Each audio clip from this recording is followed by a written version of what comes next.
The relentless late October drizzle matched the gray mood that had settled over Columbus lately. Not just the city, but inside the walls of my meticulously kept craftsman-style house, too. On paper, everything was solid. My career as a senior project manager for a major construction firm was demanding but rewarding. We had two great kids, Lily and Tom, navigating the usual turbulence of middle school and early high school with decent grades and only moderate levels of teenage angst. And Sarah, well, Sarah was my wife of 14 years. Beautiful, intelligent, involved in various community boards now that the kids were older. Solid. That was the word I always used. But lately, solid felt like a facade I was working too hard to maintain. There was a subtle shift, an unnerving distance I couldn't quite pinpoint. It wasn't one big thing, more like a series of small, almost insignificant anomalies that, taken together, created a dissonant hum beneath the surface of our comfortable life. Her phone, once casually left on the kitchen counter, now seemed permanently attached to her hand, angled away when she texted. There were more evenings spent at late board meetings or charity planning sessions than ever before. Vague charges appeared on the credit card statement. Lunches at upscale downtown restaurants she dismissed as networking. A weekend spa retreat she claimed was a gift certificate from a friend I'd never heard of. Each time a flicker of suspicion arose, I batted away, blaming my own work stress or the natural ebb and flow of a long marriage. Accusation felt ugly, alien. Trust was the bedrock, wasn't it? You didn't just chip away at it with unfounded doubts. So I focused on my projects, on coaching Tom's soccer team, on helping Lily with her science fair project, pushing the unease down. The breaking point came on a Tuesday evening. I was working late, stuck on a conference call dealing with unexpected delays on the new downtown high-rise project, when I got a frantic text from Lily. "Dad, Tom fell off his bike bad. Need you." My heart leaped into my throat. I immediately tried calling Sarah. Straight to voicemail. Tried again. Voicemail. I texted her. "Emergency with Tom. Call me ASAP." Then grabbed my keys and raced out of the office. Driving towards the park near our house, where the kids often hung out after school, I called Sarah's phone repeatedly. Nothing. Panic began to claw at my throat. Where was she? This wasn't like her, not when it involved the kids. I found Tom sitting on a park bench. Lily beside him, his arms scraped raw and twisted at an unnatural angle. Definitely broken, maybe worse. Trying to stay calm for the kids, I got him into the car and headed straight for the nearest urgent care, still trying Sarah's phone every few minutes. Voicemail, voicemail, voicemail. At the clinic, while Tom was getting x-rayed, a fractured radius and ulna requiring a cast. I stepped into the hallway, frustration warring with anxiety. I needed Sarah. I needed her support, her presence. Where could she possibly be that she wasn't answering an emergency call about her son? Then I remembered. Her old laptop bag. She'd complained her usual work tote was getting worn out and had switched to using her old, slightly battered messenger bag from her previous job for the past few weeks, claiming it was retro. It was probably still in her car in our garage. Maybe, just maybe, she'd left her main phone in there by accident. After getting Tom settled with a temporary splint and pain medication, promising Lily I'd be back quickly, I drove the short distance home. Letting myself into the quiet house, I went straight to the garage. Her car was there. I opened the passenger door and saw the old messenger bag on the seat. Relief washed over me briefly as I grabbed it and took it inside, setting it on the kitchen island. I unzipped the main compartment. Wallet, keys, planner, a half-eaten protein bar. No phone. I checked the side pockets. Nothing. Then my fingers brushed against something hard and smooth in a smaller and less used zippered pocket deep inside the lining. I pulled it out. It was a smartphone. But not her smartphone. Not the sleek new model she was always on. This was an older, cheaper Android model with a cracked screen protector tucked into a generic black case. I didn't recognize it. A cold dread started to creep up my spine. Why would she have a second hidden phone? My mind raced. Maybe it was an old one she kept for emergencies. But why hide it? Why not tell me? The unease I'd been suppressing for months coalesced into a sickening certainty. I needed to know. My hands felt numb as I pressed the power button. The screen lit up. Locked. A simple 4-digit PIN. My first instinct was to put it back, to pretend I hadn't seen it, to preserve the fragile peace. But the image of Tom's pale face, the unanswered emergency calls, the accumulation of small lies and evasions. It was too much. What would the passcode be? Not our anniversary, not the kids' birthdays. Too obvious, too linked to our life. Maybe something only she would use? I tried her maiden name initials and birth year. Nothing. Then a long shot. The street number of her childhood home, 1-4-2-7. The phone unlocked. My breath hitched. The background was a generic landscape, not the photo of Lily and Tom on her real phone. The apps were minimal, but the messaging icon had a notification badge showing hundreds of unread texts. With trembling fingers, I tapped it open. The most recent conversation was pinned to the top. The contact name simply read D. The messages, stretching back not just days or weeks, but years, were anything but minimal. D. Thinking of you. Can't wait for the weekend. Sarah, me neither, tired of sneaking around counting the minutes. D. Almost there. Just gotta close this Miller deal first. Sarah. Ugh, don't remind me. Mike's been so stressed about his own project delays. D. Let him stress. More reason for you to need a relaxing retreat at Miller. David Miller. Her former boss from years ago. Now a business contact she occasionally had networking lunches with. The blood drained from my face. I scrolled back further, dates blurring, messages painting a picture of an entirely separate life Sarah had been living.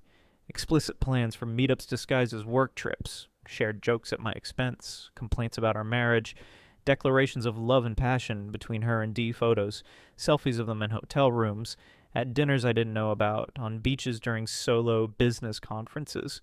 12 years.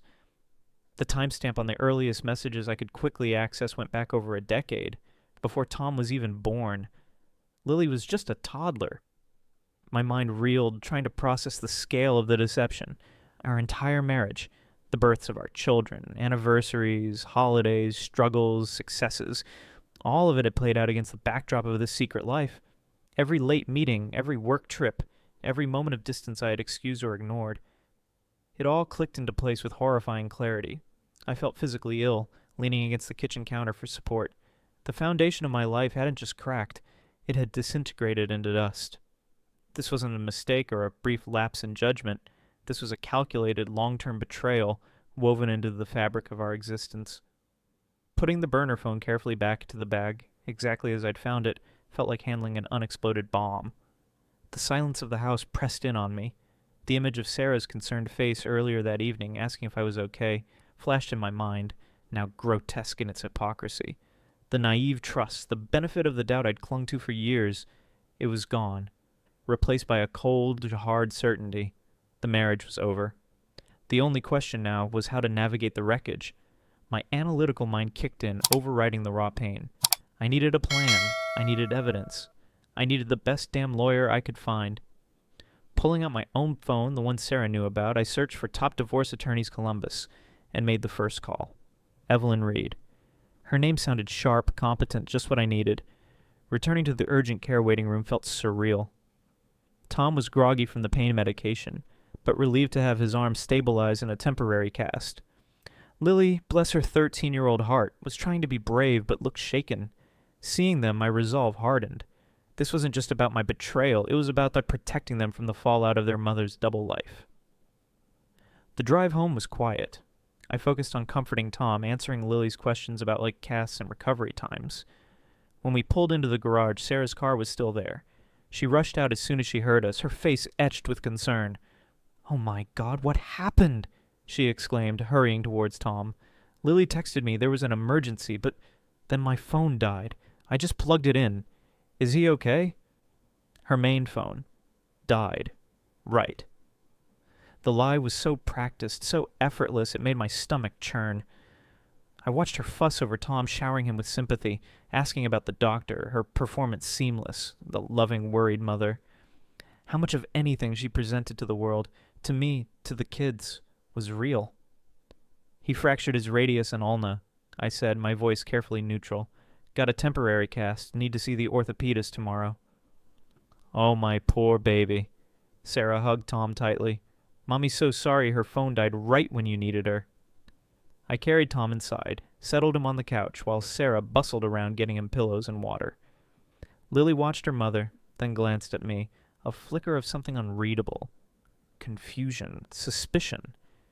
In her eyes before she looked away, Had she noticed things too? Or was I projecting? That night, and the following day, were an exercise in excruciating self-control. I played the part of the concerned husband, discussing Tom's recovery, coordinating the orthopedic appointment, making small talk about school and work. All the while, the knowledge of the burner phone, tucked away securely in my office desk drawer now, burned like acid in my gut. Every loving gesture from Sarah, every shared glance, every casual conversation felt like a scene from a horror film where I was the only one who knew the monster was already inside the house. I observed her constantly, the way she guarded her main phone now, even more than before. The slight jumpiness when I entered her room unexpectedly, the overly bright, slightly forced cheerfulness. Was she sensing my withdrawal? Or was this just her usual behavior, now viewed through the lens of my sickening new reality? My consultation with Evelyn Reed the next afternoon was a lifeline of cold, hard pragmatism. Her office was sleek, modern, projecting an aura of no-nonsense competence. I laid out the story calmly, chronologically, detailing the discovery of the phone and the devastating scope of the affair. 12 years, her former boss, David Miller, the evidence contained in the messages and photos. I explained my role as primary caregiver due to my flexible project-based schedule versus Sarah's increasing work commitments, even though she technically worked part-time for a nonprofit now. And Evelyn listened patiently, her expression empathetic but professional. 12 years, she repeated softly, shaking her head slightly. That's extensive deception, Mike. We can definitely use the phone's contents, assuming the discovery method was legal within your home. She outlined the process in Ohio. Equitable distribution in state. The emphasis on children's best interests for custody. Your role as a primary caregiver, especially documented, strengthens your case for primary physical custody significantly, she confirmed. And given her long-term infidelity and the evidence you have, alimony will be unlikely, possibly even child support from her to you depending on income disparity and custody arrangements. She advised gathering financial statements, documenting my involvement in the kids' lives, and crucially, avoiding a premature confrontation. Let her think everything is normal for now. We need to strategize the filing and serving of papers for maximum effect and minimal opportunity for her to hide assets or concoct defenses. I left her office feeling grim but empowered. I had a plan. I had legal backing. Now, I just needed the right moment. It came 2 days later on Thursday evening. The kids were at a youth group event. Sarah, seemingly relaxed now that the initial phone died excuse hadn't been challenged, was humming softly in the kitchen while packing an overnight bag placed conspicuously on the dining room table. "Big weekend?" I asked, leaning against the doorframe, keeping my tone casual. "Ugh, yes," she sighed dramatically. "This non-profit fundraising strategy retreat out at that conference center by the lake. Honestly, it feels like such a waste of a weekend, but David Miller is chairing the committee, and he insisted everyone attend." "David Miller?" "Of course." The burner phone texts had detailed their plans for this very weekend.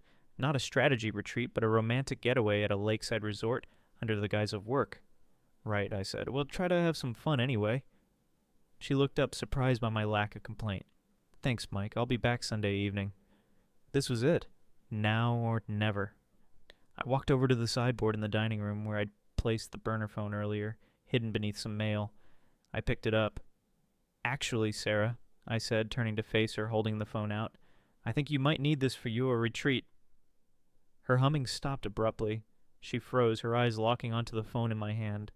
Color drained from her face, replaced by a ghastly pale. "Where did you get that?" she stammered, her voice barely a whisper. "In your old laptop bag, the one you started using recently," I stated calmly. "Funny thing, I never knew you had a second phone." She stared at it, then at me, panic flaring in her eyes. It's nothing. Just an old work phone I forgot about." "Really?" I raised an eyebrow. "Because this old work phone seems to have a very active, very long-running text conversation with D. Or should I say, David Miller? 12 years, Sarah. Is that right?" Her composure shattered. "You snooped!" she shrieked, abandoning denial for accusation. "You went through my things. How dare you?" "How dare I?" My voice remained low, but ice crept into it. "How dare you live a lie for over a decade? How dare you do this to me, to Lily, to Tom, while I was working, raising our kids, trusting you? I held up the phone. I saw the messages, Sarah. The hotel plans for this weekend. The photos. The times you complained about me to him. The I love yous. 12. Damn. Years.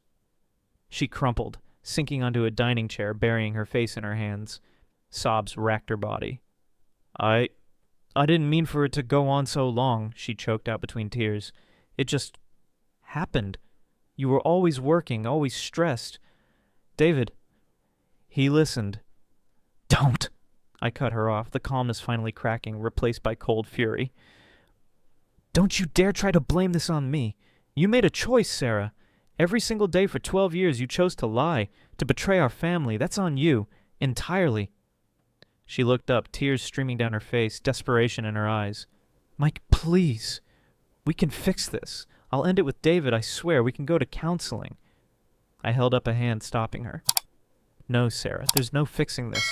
There's no us left to fix. I took a deep breath, the words tasting like ash in my mouth, but necessary. It's over. Irrevocably. I spoke to a lawyer yesterday. Evelyn Reed. Expect to hear from her. The finality in my voice seemed to hit her harder than the discovery itself. She stared at me, her expression shifting from desperate pleading to stunned disbelief, then hardening into a resentful glare. She stood up abruptly, grabbing her overnight bag. Fine, she spat, her voice dripping venom. If that's how you want it. Fine. She stormed towards the front door, pausing only to turn back, her eyes filled with a mixture of anger and wounded pride. You'll regret this, Mike, she whispered fiercely before yanking the door open and disappearing into the night, presumably heading straight for David Miller, straight for their treat that had just become the final act of our sham marriage. I stood there in the silence, the echo of the slamming door reverberating through the house. The confrontation hadn't brought relief, only a profound, draining emptiness. But beneath it, a flicker of something else. Resolve. It was done. The point of no return had been crossed. Now, the cleanup began. I picked up the burner phone, Exhibit A, and called Evelyn Reed. The weekend unfolded in a strange dichotomy. On the surface, life continued. I focused entirely on Lily and Tom, trying to maintain a semblance of normalcy for their sake, especially with Lily's 14th birthday party scheduled for Saturday afternoon. Inside, however, I was operating on autopilot, a cold engine of logistics and legal preparation humming beneath a carefully constructed facade of calm. My first call Friday morning was to a locksmith. By the time Sarah's parents, Arthur and Carol Peterson, were due to drop by after work, a prearranged visit I couldn't easily cancel. The locks on the house were changed. My next calls were to the banks, placing alerts on joint accounts and credit cards, following Evelyn Reed's precise instructions to protect assets without appearing overly punitive before the official filing.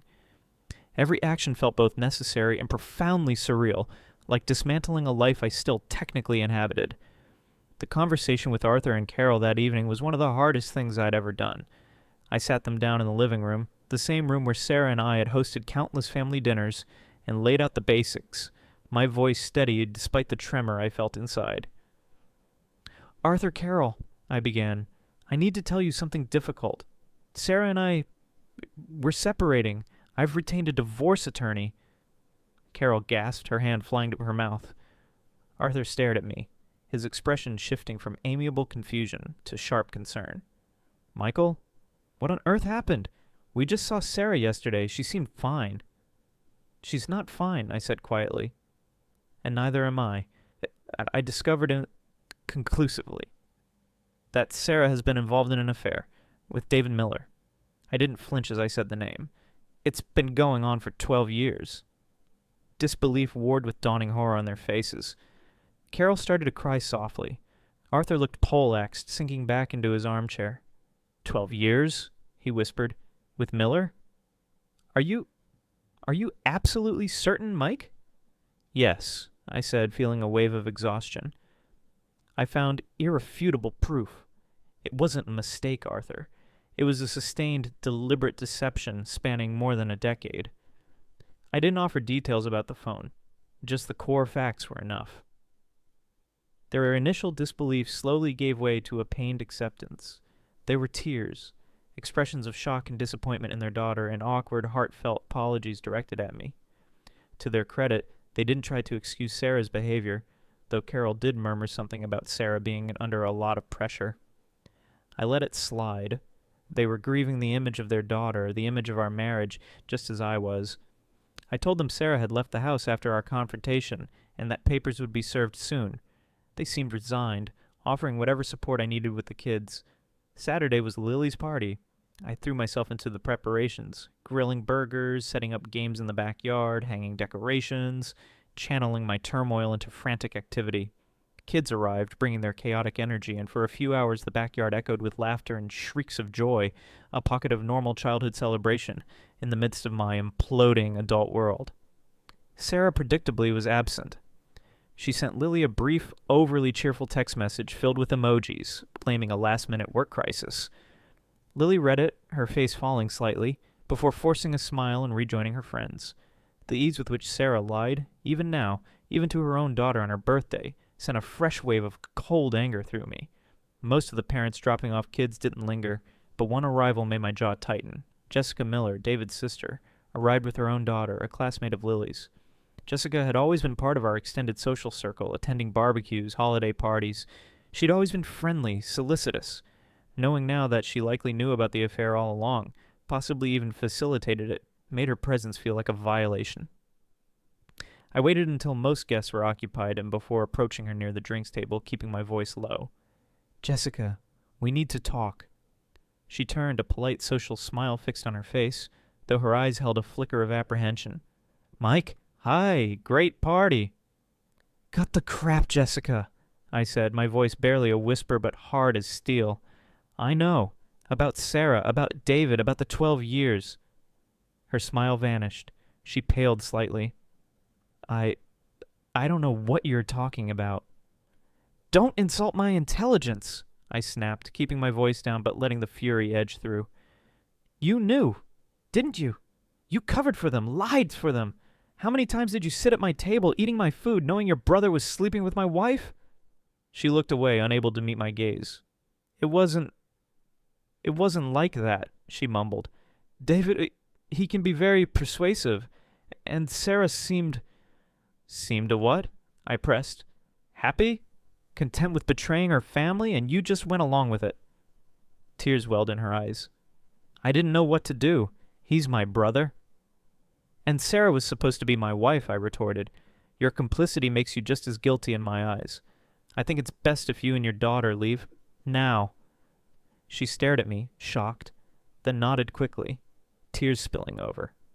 Without another word, she collected her daughter and made a hasty, awkward exit. Good riddance. The party ended. The cleanup commenced. After Arthur and Carol took the exhausted kids home for the night as planned, I was left alone in the too-quiet house. Monday couldn't come soon enough. Evelyn Reed filed the divorce petition first thing Monday morning. The papers, including the temporary restraining order against both Sarah and David regarding contact with me and proximity to the house, school, and my workplace, were dispatched for service to Sarah at her parents' address later that day. With that critical step underway, I turned my attention to David Miller. Revenge wasn't just about emotion. It could also be about strategy. I knew from casual conversations over the years, and perhaps snippets Sarah had let slip, that David's professional reputation, while outwardly successful, might have some vulnerabilities. His ambition often outpaced his diligence. A major infrastructure project, the new Bridge Development Initiative, was currently soliciting bids for project management oversight. It was a huge contract, one both my firm and I recall David mentioning with characteristic arrogance months ago, his smaller consultancy were competing for. I spent Monday evening doing some digging, not into anything illegal, but into publicly available records, industry reports, and old project archives my firm maintained. I cross-referenced timelines and project scopes David's firm had handled in the past, with known industry standards and compliance requirements. Patterns emerged. Instances of cutting corners on safety protocols on a previous job, mitigated before disaster struck, but documented internally by a subcontractor. Budget overruns explained away with questionable justifications, a tendency to overpromise on timelines. Nothing overtly criminal, perhaps, but certainly demonstrating a pattern of risk and potential corner cutting that any client performing due diligence on a multi-million-dollar public infrastructure project would want to know about. Working carefully, I compiled a concise, factual, and entirely anonymous summary of these documented instances, citing specific projects, dates, and publicly verifiable ZB or internally verifiable by the client sources. I created a new, untraceable email address and sent the dossier, framed as a concerned industry professional's observation regarding due diligence, directly to the head of the bridge project's procurement committee. No accusations, no mention of the affair. Just documented facts about David Miller's professional track record laid bare. It was a targeted strike, delivered with the precision of an engineer identifying a critical stress point. Whether it would cause a catastrophic failure for David remained to be seen, but I had just significantly increased the load on his already compromised structure. The waiting game on multiple fronts continued. The weeks following the service of the divorce papers were a tense waiting game. I focused on establishing a new routine for myself and the kids, trying to create an island of stability amidst the emotional undercurrents. Lily was quiet, processing things in her own teenage way, while Tom oscillated between needing extra reassurance and acting out with typical preteen frustration. I did my best to be present, patient, answering their questions honestly but age-appropriately, reinforcing constantly that the divorce was between their mother and me and had nothing to do with them. Sarah, as expected, didn't react well. Evelyn Reed fielded a barrage of frantic, angry calls from Sarah's newly hired attorney. There were accusations of unfairness, attempts to contest the restraining order, quickly shut down by the evidence Evelyn presented, and initial resistance regarding custody arrangements. Sarah, apparently staying at her parents' house, also tried calling me directly numerous times. I let Evelyn handle all communication, refusing to be drawn back into the direct conflict. Meanwhile, subtle tremors began shaking David Miller's professional world. I didn't hear anything directly, but through industry chatter and casual mentions from colleagues aware of the firm's bidding on the bridge project, I gathered that Miller's consultancy bid was facing unexpected complications and requests for further documentation regarding past project performance. My anonymous email, filled with verifiable facts, seemed to have hit its mark, prompting the due diligence I knew David's slick presentations often glossed over. His reputation, built on carefully curated successes, was starting to fray under scrutiny. This professional pressure on David seemed to have a knock-on effect on Sarah. Her attorney's initial aggressive stance softened considerably within a couple of weeks. Evelyn reported that Sarah was now more amenable to negotiation, particularly regarding custody. The reason became clearer when I received and forwarded email from Arthur Peterson, Sarah's father. It was a brief, pained message informing me that Sarah had been let go from her position on the board of the arts nonprofit she worked with. No official reason was given, but Arthur implied the board had become aware of the unpleasant circumstances surrounding her departure from our home and her association with David Miller, whose firm was also a corporate sponsor of the nonprofit.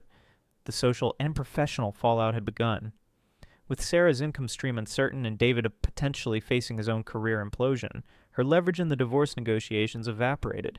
The evidence of the long-term affair, combined with her decision to prioritize the affair over her children, missing Lily's birthday, made contesting my request for primary physical custody a losing battle. Evelyn Reed handled the settlement negotiations efficiently. We stuck to our initial position: primary physical custody for me, generous and flexible visitation for Sarah, provided David Miller was nowhere near the children. An equitable split of marital assets accumulated after I could reasonably prove the affair began. Evelyn argued with some success that significant marital funds might have been dissipated, supporting the affair over 12 years. No alimony given Sarah's earning potential and the circumstances, and standard child support calculated based on her likely future income, payable to me. Sarah's attorney, facing the mountain of evidence and Sarah's precarious situation, eventually advised her to accept. The day we finalized the divorce in court felt anticlimactic. There were no dramatic confrontations, just the signing of papers, the neutral pronouncements of the judge. Sarah sat beside her attorney, looking pale and diminished. She avoided my gaze. When it was over, she left quickly, her parents flanking her protectively. I felt no triumph, only a profound weariness and the quiet relief of closure. The legal structure of my old life was officially dismantled. Life settled into a new, quieter rhythm. The kids adjusted surprisingly well, seeming almost relieved that the unspoken tension in the house was gone. We established new routines, family dinners where we actually talked, weekend outings, movie nights. I made a conscious effort to be fully present, less consumed by work stress now that the weight of Sarah's secret life was lifted. I heard sporadic updates about Sarah through her parents, mainly when coordinating visitation logistics. She had moved into a small rented apartment across town. Finding comparable work was proving difficult, given the clouds surrounding her departure from the nonprofit and David Miller's ongoing professional troubles. His firm eventually lost the bridge contract and faced scrutiny over other projects. Carol, Sarah's mother, sounded strained during our brief calls, hinting at Sarah's struggles with depression and financial anxiety. I maintained a polite but firm distance. I facilitated visitation, ensured child support payments were correctly processed, they were often late or partial, and communicated only through lawyers or brief necessary texts regarding the kids. There was a part of me that felt a pang of sympathy for the woman I had once loved, seeing her life unravel, but it was quickly overshadowed by the memory of the 12 years of lies, the depth of the betrayal. She had made her choices, and these were the consequences. My responsibility now lay solely with Lily and Tom, and with rebuilding my own sense of trust and stability. The future felt uncertain, but for the first time in a long time it felt like mine to shape. Months bled into a year. The sharp edges of the betrayal began to dull, replaced by the steady rhythm of single parenthood and a cautious rediscovery of myself. The hearthstone, my home, felt different now, filled not with the ghosts of suspicion, but with the comfortable chaos of Lily's art projects and Tom's soccer gear. We found our groove, Lily, Tom, and I. We established new traditions, Taco Tuesdays, Saturday morning hikes along the Olentangy Trail, deep conversations over dinner that felt more open and honest than anything I'd experienced in years. Work remained demanding, but I drew firmer boundaries, delegating more effectively, leaving the office at a reasonable hour more often than not. I even picked up my old guitar again, finding solace in strumming familiar chords late at night after the kids were asleep, something I hadn't done since before the relentless pressure of my career and Sarah's secret life had consumed all my spare energy. One crisp autumn afternoon, an unexpected email landed in my inbox. It was from Sarah. Not her lawyer, but her personal account. It was short, simply asking if I would be willing to meet for coffee, just to talk. My first instinct was refusal, a reflexive tightening in my gut. What could possibly be left to say? But after a moment's consideration, driven perhaps by a need for final, definitive closure, I agreed. Neutral territory, public place, daytime. We met at a small coffee shop downtown, halfway between her rented apartment and my office. She looked smaller than I remembered. The designer clothes were gone, replaced by simple jeans and a worn sweater. The defiant anger I had seen during the divorce proceedings had vanished, leaving behind a profound weariness in her eyes. She didn't make excuses. She didn't blame me or David Miller, who I had heard through the grapevine, had lost his consultancy practice and was facing potential legal action related to the failed bridge project bid. She simply quietly apologized. "Mike," she began, stirring her latte with unsteady hands, "I know sorry doesn't fix anything, not after everything. But I needed to say it. To you. I was wrong. So incredibly wrong. I destroyed everything good we had and I lied. To you, to the kids, to myself. It's for so long." Her voice cracked. "There's no excuse. I wanted you to hear it from me. I am truly sorry for the pain I caused." I listened, searching her face. The apology felt genuine this time, born not of manipulation, but of finally facing the wreckage she had created. I felt a pang, not of rekindled love, but of sadness for the life we could have had, the potential squandered by years of deceit. "I appreciate you saying that, Sarah," I replied, keeping my voice even. "I really do." I paused, choosing my words carefully. "But it doesn't change anything between us. What you did, it broke something fundamental. Trust. That's not something I can just rebuild." She nodded, and tears welling up but not spilling over this time. "I know," she whispered. "I understand. I hope someday the kids, and maybe even you, can at least not hate me." "I don't hate you, Sarah," I said, and it was true. The anger had mostly burned away, leaving embers of regret and a vast distance. "I just can't have you in my life that way anymore. For my sake, and for the kids' stability, I do hope you find a way to build something better for yourself." It was a short, quiet conversation, but it felt like turning the final page. We parted ways civilly, two strangers who had once shared a life. Walking back out into the Columbus sunshine, I felt a definitive lightness. The last anchor to the past finally cut loose. A few months later, attending a sustainable building conference in Denver, I found myself seated next to Dr. Emily Carter during a panel discussion on green materials. She was a materials scientist, sharp, engaging, with a quick laugh and eyes that seemed to see right through the usual industry bluster. We struck up a conversation about passive house design that continued through the coffee break and into dinner. It was easy, refreshing. There were no hidden agendas, no calculating undertones. We talked about work, travel, books, her research into biodegradable polymers, my challenges managing complex construction timelines. I found myself opening up about being a single dad, about the importance of honesty, without delving into the messy details of the divorce. She listened with genuine interest and shared stories of her own career path, her passion for science. When the conference ended, we exchanged numbers, promising to stay in touch. And we did. Long phone calls discussing everything and nothing. Occasional weekend visits, her coming to Columbus, me flying out to Denver. It was slow, cautious. The wounds Sarah left weren't entirely healed. Trust, for me, was now something earned incrementally, proven through consistency and transparency. Emily seemed to understand that instinctively. She didn't push, didn't demand. She was simply there. A steady, intelligent, warm presence. Lily and Tom met her tentatively at first, but Emily's easygoing nature and genuine interest in their lives won them over quickly. Seeing them laugh together during a visit to the Franklin Park Conservatory, a genuine ease settling between them, felt like sunlight breaking through clouds after a long storm. The future isn't a perfectly mapped blueprint. There are still challenges, moments of doubt, echoes of the past.